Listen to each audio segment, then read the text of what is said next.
አይዟችሁ ተረጋጉ የሰማነው ቃል አለ ካልሰማነው ወጀብ የሰማነው ቃል ይበልጣል ካልሰማነው ችግር የሰማነው ቃል ይበልጣል ካልሰማነው የመርከብ መሰበር የሰማነው ቃል ይበልጣል ያንን በቀርጤስ ያለው የተናገርኳችሁን ሁሉ በሰሙ ኖሮ ይሄ ሁሉ በእናንተ ባልሆነ ነበር በሰሙ ኖሮ አብጀሩ ሜዶይኒ በሰሙ ኖሮ ነግሬያችኋለሁ ያለ መስማት ውጤት ነው አሁንም አይዟችሁን የሰምቻለሁ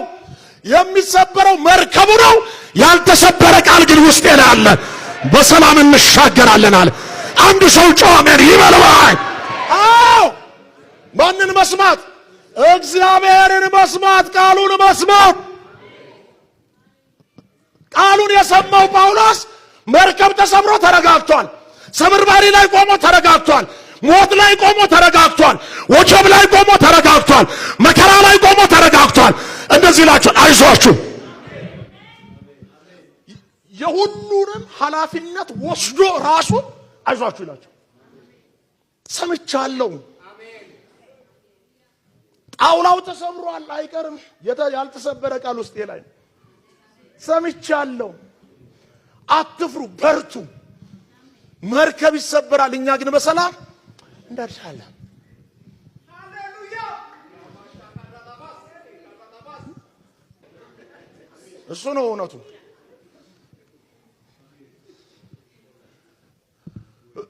እውነቱ የቱ ጋር ነው ያለው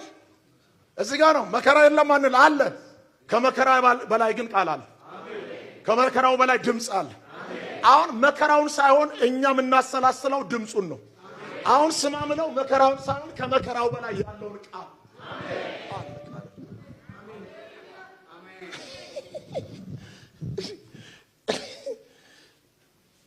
ልልህ የመጣሁት ቃሉን ስማ ከመከራው በላይ መከራ ይቀጥላል እኛም እንቀጥላለን ጌታም ይቀጥላል ደስ አይልም ሰውየው ሰምቻለሁ አለ ያለው ከነፍሰ ገዳዮች ጋር ነው ግን ደስ የሚለው የሰማው ቃል ራሱ ለነዛ ነፍሰ ገዳይ እስረኞችም ጭምር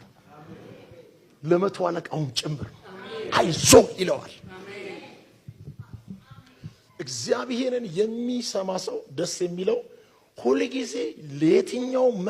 መከራ ሲሆን አናይ ለመከራዎች ሁሉ መፍትሄ ነው የሚሆነው መውጫ መንገዱን ማምለጫ ቀዳዳ ጎዳናውን ያሳያል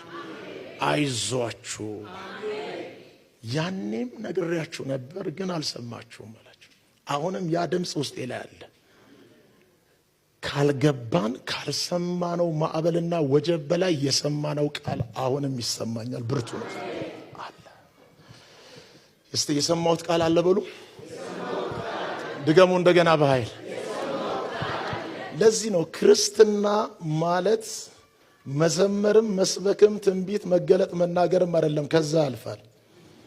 ክርስትና ሁሉ ጊዜ ወደ ኋላም ወደፊትም ይታያል ወደ ኋላ ሁሉ ጊዜ የተሰራ ነገር ሁሉ ጊዜ ወደፊት የሚያመጣው ውጤት ትልቅ ነው ወደፊት ለመምጣት ስትፈልጉ ወደ ኋላ በደንብ መስራት ወደ ኋላ የሌለው ክርስትና መቼም ወደፊት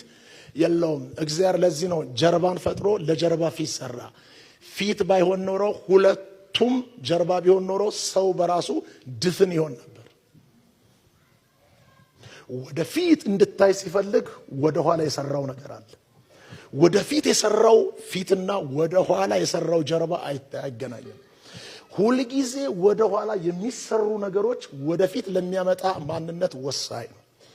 ክርስትና ከመዘመርም ያልፋል መገለጥ ትንቢት ከመስማትም ያልፋል ከመጫጫ ወንበር ከመስበር አቧራ ከማጨስ ያልፋል ጴንጤ ክርስቲያን ምናምን ተብሎ ከመባልም ያልፋል ክርስትና በርቶልን የምንጀምረው ሳይጨልም የምንጨርሰው የክብር ህይወት አይደለምን ወደ ውስጥ እየዳንን ወደ ውጪ የምናርፈው የድል ህይወት አይደለምን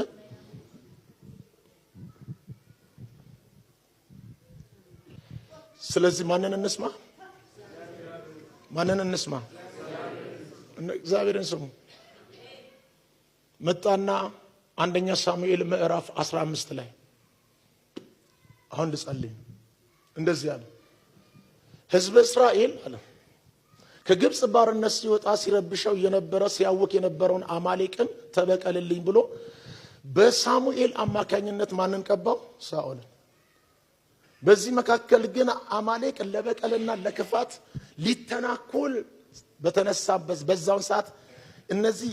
ቄናውያን የሚባሉ ደግሞ